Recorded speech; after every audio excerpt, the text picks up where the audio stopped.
যতক্ষণ পর্যন্ত ব্যাটটা ভাঙ্গিয়া মানে ভাঙ্গি গেছে অতক্ষণ পর্যন্ত মারতেছে। স্যার আমার সাথে কথা বলছে, এই নিয়ে শিক্ষক মারছে তাই। শিক্ষার্থীদের নৈতিক শিক্ষা দেওয়ার কথা যাদের, সেই শিক্ষকই এবার নির্যাতনের অভিযোগে আলোচনায়। এমনই একটি বেদনাদায়ক ঘটনা ঘটেছে ঝালকাঠির রাজপুরে। রাজপুরে এমন একজন মাদ্রাসা শিক্ষকের বেধড়ক পিটুনিতে আহত হয়ে ১৩ বছরের শিশু ছাত্র আবু বক্কর এখন হাসপাতালে। অভিযোগ রয়েছে মাদ্রাসার শিক্ষক জুনায়েদ আহমেদ মা বাবার সাথে মুঠোফোনে কথা বলায় ক্ষিপ্ত হয়ে গাব গাছের ডাল দিয়ে বানানো লাঠি দিয়ে শরীরের বিভিন্ন স্থানে বেধড়ক পেটান শিশু ছাত্রকে। এতে সে গুরুতর আহত হয়। খবর পেয়ে পরিবারের লোকজন তাকে উদ্ধার করে হাসপাতালে ভর্তি করায়। মাদ্রাসার কোনো বাইরের মোবাইল দিয়ে কথা বলা নিষেধ। আমি কমিটির মোবাইল দিয়ে কথা বলছিলাম, তার জন্য আমার হুজুর মারছে। সে গাব গাছের লাঠি দিয়ে প্রথমে অনেক থাপ্পড় দিয়েছে, তারপরে আমি মাদ্রাসায় হালাই, তারপরে ব্যাটটা নিয়েই আমার মারা শুরু করছে। যতক্ষণ পর্যন্ত ব্যাটটা ভাঙ্গি গেছে অতক্ষণ পর্যন্ত মারতেছে। আমি কমিটির মোবাইল দিয়ে কথা বলা নিষেধ, তার জন্য আমি কথা বলছি কেন, তার জন্য আমাকে মারছে।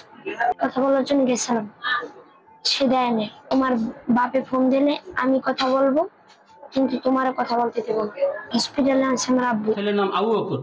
আমার ছেলে যে মারছে এটার যেটা হয় আপনারা এটার ব্যবস্থা। ওই মাদ্রাসার আমার সাথে কথা বলছে, এই নিয়ে শিক্ষক মারছে তাই।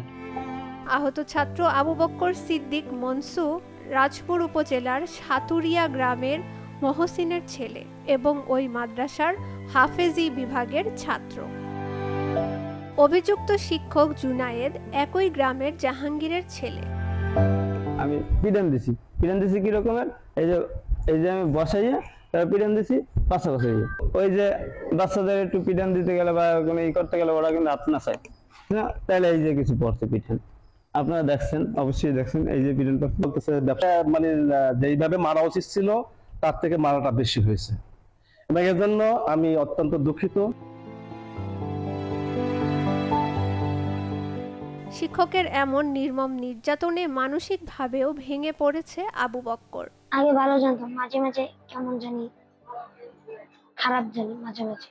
আমাদের সে শেয়াল নাই, আর একজন মহতামি হুজুর আছে, সে তার বাড়ি গেছে। আসার পর আজ সময় আসছে, তার সময় সেই সময় আমাকে দেখছে। আমাকে যখন মারছে তখন কেউ সাহস ছিল ধরার। এবং হসপিটাল নিয়ে আসছে, আব্বু আম্মু সবাই নিয়ে আসছে। সেই সময় আমার একটু উস ফিরছে, আমি সজাগাই দেখি হসপিটাল। এই ঘটনায় এলাকায় ক্ষোভের সৃষ্টি হয়েছে এবং স্থানীয়রা অভিযুক্ত শিক্ষকের গ্রেফতার ও দৃষ্টান্তমূলক শাস্তির দাবি জানিয়েছেন। আমি পুলিশও পাঠাইছিলাম।